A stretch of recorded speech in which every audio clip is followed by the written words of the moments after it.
ಎಲ್ಲರಿಗೂ ನಮಸ್ಕಾರ.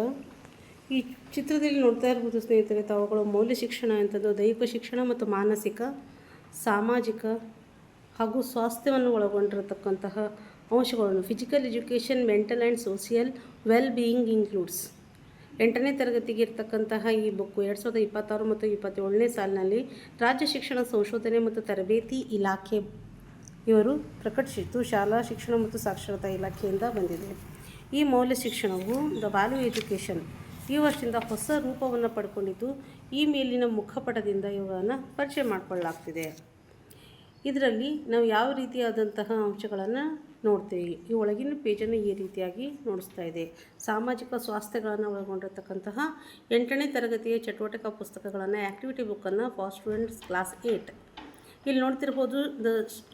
ಸೂಚನೆಗಳು ಸ್ಟೂಡೆಂಟ್ಸ್ಗಳಿಗೆ ನಾವು ಯಾವ ರೀತಿಯಾದ ಸೂಚನೆಗಳನ್ನು ಕೊಡಬೇಕು ಎಂಬುದನ್ನು ಮಕ್ಕಳು ಸ್ವತಂತ್ರವಾಗಿ ನಿರ್ವಹಿಸುವುದು, ಶಿಕ್ಷಕರಿಗೆ ಸೂಚನೆಗಳು ಮತ್ತು ಸ್ನೇಹಿತರನ್ನು ಕೇಳಿ ತಿಳ್ಕೊಳ್ಳುವಂಥದ್ದು, ಶಿಕ್ಷಕರು ವಿದ್ಯಾರ್ಥಿಗಳು ಒಟ್ಟಿಗೆ ನಿರ್ವಹಿಸಿರ್ತಕ್ಕಂಥದ್ದು, ಗುಂಪಿನಲ್ಲಿ ಚರ್ಚೆ ಮಾಡಿ ಮಾಡ್ತಕ್ಕಂತಹ ಈ ಎಲ್ಲ ಚಟುವಟಿಕೆಗಳನ್ನು ಈ ಬುಕ್ಕಿನ ಪೇಜ್ಗಳಲ್ಲಿ ಅಳವಡಿಸಲಾಗಿದೆ ಸ್ನೇಹಿತರೆ.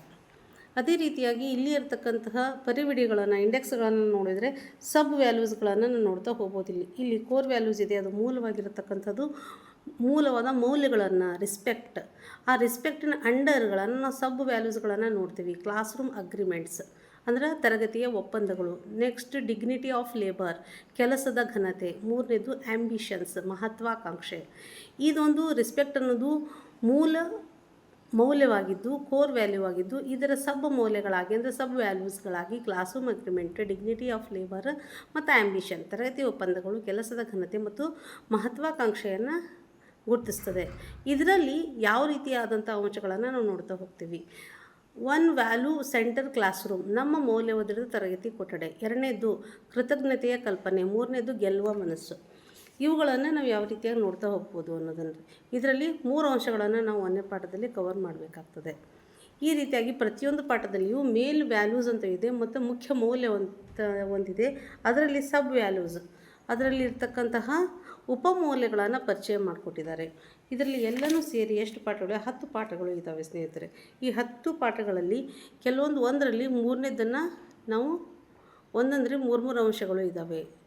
The instructions for the teachers, class rooms, ನಮ್ಮ ಮೌಲ್ಯವರ್ಧಿತ ತರಗತಿ ಕೊಠಡಿ ಯಾವ ರೀತಿಯಾಗಿ ಇರಬೇಕು, ಒಂದು ಪೇಜಸ್ಗಳನ್ನು ನಾವು ಯಾವ ರೀತಿಯಾಗಿ ಅದರಲ್ಲಿ ಅಂಟಿಸ್ಬೇಕು, ಪ್ರತಿಯೊಬ್ಬರು ಶಿಕ್ಷಕರು ಯಾವ ರೀತಿಯಾಗಿ ಇದನ್ನು ಕಲಿಸ್ಬೇಕು, ಸುಲಭವಾಗಿ ಮಕ್ಕಳು ಕಲಿಯುವ ರೀತಿ ಹಾಗೆ ತರಗತಿ ಕೊಠಡಿಯನ್ನು ನಾವು ಸಿದ್ಧಪಡಿಸ್ಕೊಂಡಿರಬೇಕು.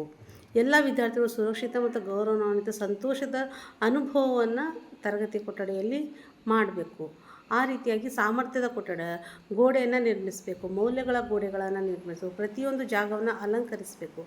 ಒಂದು ಡ್ರಾಯಿಂಗ್ ಶೀಟ್ನ ಅದನ್ನು ಒಂದು ಗೋಡೆಗೆ ನಾವು ಅಂಟಿಸಿ ನನ್ನಲ್ಲಿ ಆ ಮಗುವಿಗೆ ಯಾವ ಸಾಮರ್ಥ್ಯ ಇದೆ ಎಂಬುದನ್ನು ಆ ಮಗು ತಾನೇ ಸ್ವತಃ ಆಗಿ ತನ್ನಲ್ಲಿನೇ ಗುರುತಿಸ್ಕೊಂಡು ನನ್ನ ಹತ್ರ ಈ ಸಾಮರ್ಥ್ಯವನ್ನು ಚೆನ್ನಾಗಿ ಹಾಡಬಲ್ಲೆ, ಚೆನ್ನಾಗಿ ಹ್ಯಾಂಡ್ ರೈಟಿಂಗ್ಸ್ಗಳನ್ನು ಬರೀಬಲ್ಲೆ, ಚೆನ್ನಾಗಿ ನಾನು ಚಿತ್ರವನ್ನು ಬಿಡಿಸಬಲ್ಲೆ, ಚೆನ್ನಾಗಿ ನಾನು ಸ್ಪೋರ್ಟ್ಸ್ಗಳಲ್ಲಿ ಭಾಗವಹಿಸಬಲ್ಲೆ, ನಾವು ಕ್ರಿಕೆಟ್ ಆಡಬಲ್ಲೆ, ನಾವು ಚೆನ್ನಾಗಿ ಸ್ಪೀಚ್ಗಳನ್ನು ಮಾಡಬಲ್ಲೆ, ಈ ರೀತಿಯಾದ ಕಂಪ್ಯೂಟರ್ಗಳನ್ನು ಚೆನ್ನಾಗಿ ನಡೆಸಬಲ್ಲೆ, ಈ ರೀತಿಯಾದಂತಹ ತಮ್ಮಲ್ಲೇ ಇರತಕ್ಕಂಥ ಸಾಮರ್ಥ್ಯಗಳನ್ನು ಬರೆದು ಆ ಮಗು ತರಗತಿಯಲ್ಲಿ ಪ್ರದರ್ಶನ ಮಾಡಬೇಕು. ಆ ಕೆಳಗಡೆ ತನ್ನ ಹೆಸರನ್ನ ಬರೀಬೇಕು, ಮೇಲೆ ತಾವು ಯಾವುದರಲ್ಲಿ ಪರಿಣಿತಿಯನ್ನು ಹೊಂದಿದ್ದಾರೆ ಅದನ್ನು ಬರೆದು ಒಂದು ಚೀಟಿಯಲ್ಲಿ ಅಂಟಿಸಬೇಕು. ಅದನ್ನು ನಾವು ತರಗತಿಯಲ್ಲಿ ಪ್ರದರ್ಶನ ಮಾಡಬೇಕು. ಮತ್ತು ಮೌಲ್ಯಗಳ ಗೋಡೆ, ಯಾವ ಮೌಲ್ಯಗಳು ಇರ್ತವೆ ಅಂದರೆ kindness to the be kind to the animals.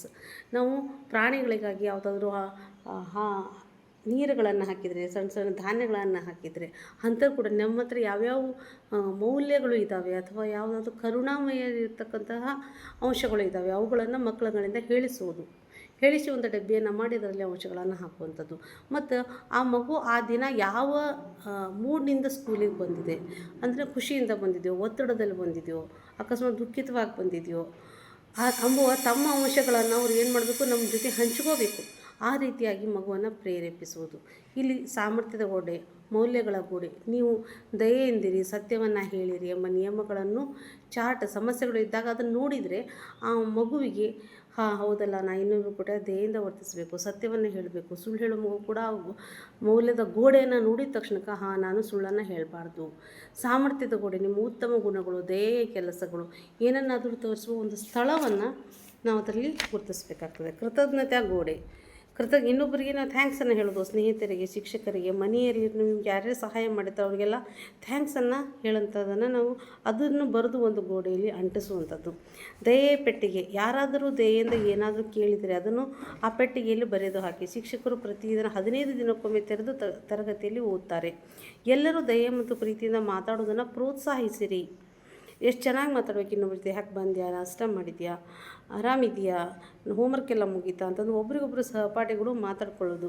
ಗುರುತಿನ ಮೂಲೆ, ನಿಮ್ಮ ಹೆಸರಿನ ಕಾರ್ಡ್ ಮತ್ತು ಚಿತ್ರ ಅಥವಾ ಫೋಟೋಗಳನ್ನು ಇಲ್ಲಿ ಇರಿಸಿ.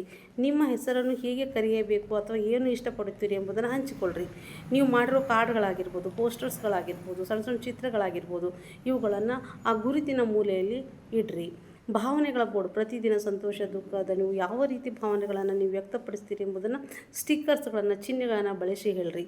ದೃಢೀಕರಣಕ್ಕೆ ಅಂದರೆ ನಾನು ಬುದ್ಧಿವಂತ, ನಾನು ಮಾಡಬಲ್ಲೆ ಎಂಬುದು ಆತ್ಮವಿಶ್ವಾಸದ ಪದಗಳನ್ನು ಬರೆದಿರುವ ಕನ್ನಡಿ ಅಥವಾ ಕಾರ್ಡ್ಗಳನ್ನು ಬಳಸಿ. ಇನ್ನೂ ನೀವು ಉತ್ತಮವಾಗಬೇಕೆಂಬುದನ್ನು ಅದನ್ನು ನೋಡಿದ ತಕ್ಷಣಕ್ಕೆ ದೃಢೀಕರಣದಲ್ಲಿ ನಾನು ಬುದ್ಧಿವಂತ, ನಾನು ಮಾಡಬಲ್ಲೆ, ಇಂಥ ಆತ್ಮವಿಶ್ವಾಸವನ್ನು ತುಂಬಿಸ್ತಕ್ಕಂಥ ಪಾಸಿಟಿವ್ ಮೆಂಟ್ಯಾಲಿಟಿಯನ್ನು ತುಂಬಿಸ್ತಕ್ಕಂತಹ ಮೌಲ್ಯವರ್ಧಿತವಾದಂತಹ ತರಗತಿ ಕೊಠಡಿಗಳನ್ನು ನಾವು ಹಂಚ್ಕೊಳ್ಬೇಕಾಗುತ್ತೆ ಸ್ನೇಹಿತರೆ. ಇಲ್ಲಿ ನೋಡ್ಬೋತಿರ್ಬೋದು, I am thankful to the identity 5 to 10 reasons ಇದ್ದಾರೆ. ನಾನು ಇದನ್ನು ಮಾಡಬಲ್ಲೆ, ನಾನು ಇನ್ನೊಬ್ಬರಿಗೆ ಸಹಾಯ ಮಾಡಬಲ್ಲೆ, ಇನ್ನೊಬ್ಬರನ್ನ ಕೇಳಿ ಕಲ್ತ್ಕೋಬಲ್ಲೆ ಎಂಬುದನ್ನು ನಾವು ಇದರಲ್ಲಿ ಬರೆಸ್ಬೋದು. ಯಾವ ರೀತಿಯಾಗಿ ಶಾಂತವಾಗಿ ಕುಳಿತು ಕಣ್ಣುಗಳನ್ನು ಮುಚ್ಚಿ 3 ಬಾರಿ ಆಳವಾದ ಉಸಿರನ್ನು ಎಳೆದುಕೊಳ್ಳೋದು, ನಮ್ಮ ಮನಸ್ಸನ್ನು ನಾವೇ ಶಾಂತವಾಗಿ ಮಾಡಿಕೊಳ್ಳೋದು, ನಮ್ಮ ಬಗ್ಗೆ ನಾವೇ ಯೋಚಿಸೋದು. ಮೊದಲು ನಮ್ಮ ದೇಹದ ಬಗ್ಗೆ ಯೋಚಿಸೋದು, ಯಾವುದಾದ್ರೂ ನಮಗಿರೋ ಸಮಸ್ಯೆಗಳನ್ನು ಬಗೆಹರಿಸಿಕೊಳ್ಳೋದು, ಮಾನಸಿಕವಾಗಿರ್ತಕ್ಕಂಥ ತುಮುಲಗಳನ್ನು ಅಥವಾ ಟೆನ್ಷನ್ಸ್ಗಳನ್ನು ಕಡಿಮೆ ಮಾಡ್ಕೊಳ್ಳೋದು, ಧ್ಯಾನಗಳನ್ನು ಮಾಡತಕ್ಕಂಥದ್ದು, ನಮ್ಮ ಕೈಲಾದಂಥ ಕೆಲಸಗಳನ್ನು ಮಾಡತಕ್ಕ ನಮ್ಮ ಮನಸ್ಸನ್ನು ಪ್ರೋತ್ಸಾಹಿಸುವಂಥದ್ದು. ಈ ಅಂಶಗಳನ್ನು ನಾವು ನಮಗೆ ನಾವು ಕೃತಜ್ಞತೆಯ ಪರಿಕಲ್ಪನೆಗಳನ್ನು ಮಾಡಬೇಕಾಗ್ತದೆ. ನಂತರ ನಮ್ಮ ಕುಟುಂಬದ ಸದಸ್ಯರ ಬಗ್ಗೆ, ನಮ್ಮ ಸ್ನೇಹಿತರ ಬಗ್ಗೆ ಈ ರೀತಿಯಾಗಿ ಕಲ್ಪನೆ ಮಾಡಿಕೊಂಡು ಸಮುದಾಯದಲ್ಲಿ ನಾನು ಇನ್ನು ಒಬ್ಬ ಶಿಕ್ಷಕನಾಗಿ ಅಥವಾ ಒಬ್ಬ ವಿದ್ಯಾರ್ಥಿಯಾಗಿ ನಾನು ಏನು ಮಾಡ್ಬೋದು, ನನ್ನ ಸಹಪಾಠಿಗೆ ನಾವು ಯಾವ ರೀತಿಯಾಗಿ ಸಹಾಯ ಮಾಡ್ಬೋದು, ನನ್ನ ಶಿಕ್ಷಕರು ಹೇಳಿದ ಕಾರ್ಯಗಳನ್ನು ನಾವು ನಿರ್ದಿಷ್ಟವಾದ ಸಮಯದಲ್ಲಿ ಯಾವ ರೀತಿಯಾಗಿ ಮುಗಿಸ್ಬೋದು ಎಂಬುದನ್ನು ನಮಗೆ ನಾವೇ ಮನನ ಮಾಡಿಕೊಳ್ಳುವುದು. ಅವತ್ತು ಮಾಡಿರ್ತಕ್ಕಂಥ ಒಳ್ಳೆಯ ಕೆಲಸಗಳನ್ನು, ನಾನು ಮಾಡಿರ್ತಕ್ಕಂತಹ ಯಾವ ಕೆಲಸಗಳು ಬಿಟ್ಟು ಹೋಗ್ಯಾವೋ ಅಥವಾ ನಾವು ಮಾಡಿದ ಕೆಟ್ಟ ಕೆಲಸಗಳನ್ನು ರಾತ್ರಿಯ ಕೊನೆಯಲ್ಲಿ 2 ಭಾಗಗಳನ್ನಾಗಿ ಮಾಡೋದು. ಇವತ್ತು ನಾನು ಮಾಡಿದ ಒಳ್ಳೆ ಕೆಲಸಗಳು ಯಾವುವು, ಕೆಟ್ಟ ಕೆಲಸಗಳು ಯಾವುವು ಅಂತ ಲೀಸ್ಟ್ ಮಾಡ್ಕೋತಾ ಹೋದರೆ, ಹಾಗಿದ್ರೆ ನಾನು ಒಳ್ಳೆ ಕೆಲಸ ಮಾಡೋದಕ್ಕೆ ಖುಷಿ ಪಡ್ತೀನಿ. ಕೆಟ್ಟ ಕೆಲಸಗಳನ್ನು ನಾನು ಇದನ್ನು ಮಾಡಬಾರ್ದಾಗಿತ್ತು ಅಥವಾ ಇದನ್ನು ಮಾಡಿದೆ, ಇನ್ನು ಮುಂದೆ ಈ ರೀತಿಯಾದಂತಹ ಅಂಶಗಳು ನನ್ನಿಂದ ತಪ್ಪು ಆಗಬಾರ್ದು ಎಂಬುದನ್ನು ಮನವರಿಕೆ ಮಾಡ್ಕೊಳ್ತಕ್ಕಂಥ ಅಂಶಗಳನ್ನು ನಾವು ಇದರಲ್ಲಿ ನೋಡ್ತಾ ಹೋಗ್ತೀವಿ ಸ್ನೇಹಿತರೆ. ಈ ರೀತಿಯಾದ ಡಬ್ಬಗಳಲ್ಲಿ ನಮ್ಮ ಭಾವನೆಗಳನ್ನು ಬರೆದು ಹಾಕೋದು. ನನಗೆ ನೀವು ಈ ರೀತಿ ಕರೆದ್ರೆ ನಾನು ತುಂಬ ಖುಷಿ ಪಡ್ತೀನಿ ಎಂಬುದನ್ನು ಅವರ ಹೆಸರುಗಳನ್ನು ಅದರ ಡಬ್ಬದಲ್ಲಿ ಬರೆದು ಹಾಕೋದು. ಇನ್ನೊಂದು, ಗೆಲ್ಲುವ ಮನಸ್ಸು ಯಾವ ರೀತಿಯಾಗಿ ಇರ್ತದೆ,